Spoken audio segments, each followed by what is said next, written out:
Tout d'abord, les innovations proposées par Compass, tant d'un point de vue technologique que sur le point des prestations, l'expérience du groupe en matière d'enceintes sportives, que ce soit aux États-Unis ou en Angleterre, et puis dans un troisième temps, les perspectives de chiffre d'affaires ambitieuses mais crédibles et réalistes.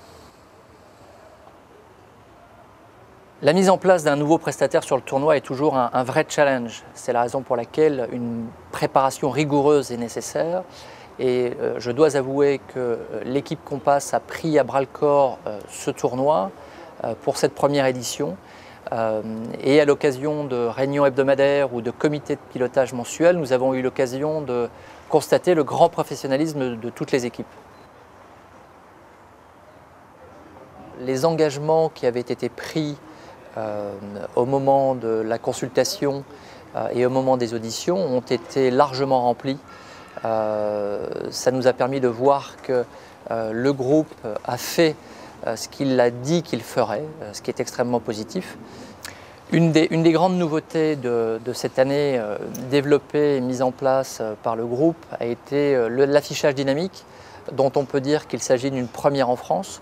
Un des objectifs poursuivis est bien évidemment de développer le chiffre d'affaires par la proposition d'offres selon l'heure de la journée, c'est-à-dire des petits déjeuners le matin, des offres famille le midi, des offres happy hour en milieu d'après-midi. Nous sommes extrêmement convaincus de la pertinence du projet et envisageons bien évidemment de le développer dans les années qui viennent. Et puis enfin, je crois que, comme je l'ai dit précédemment, rien ne peut se produire sans un état d'esprit positif et une vraie motivation, ce que l'on a senti pendant toute la quinzaine. On a senti des troupes mobilisées, une équipe motivée, des reportings réguliers pour atteindre les objectifs fixés, voire les dépasser. Et ça a été extrêmement positif pour toutes les équipes de la fédération.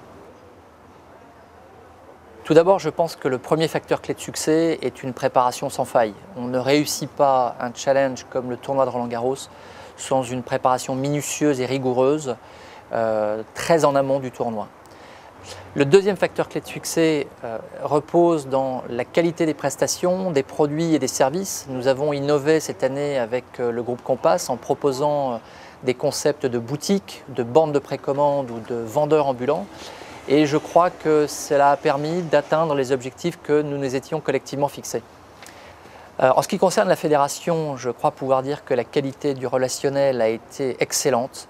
Je n'ai eu que des compliments. J'ai testé moi-même à l'occasion de reporting quotidiens et de réunions quotidiennes cet engagement sans faille déjà évoqué et la motivation dont on a parlé également précédemment.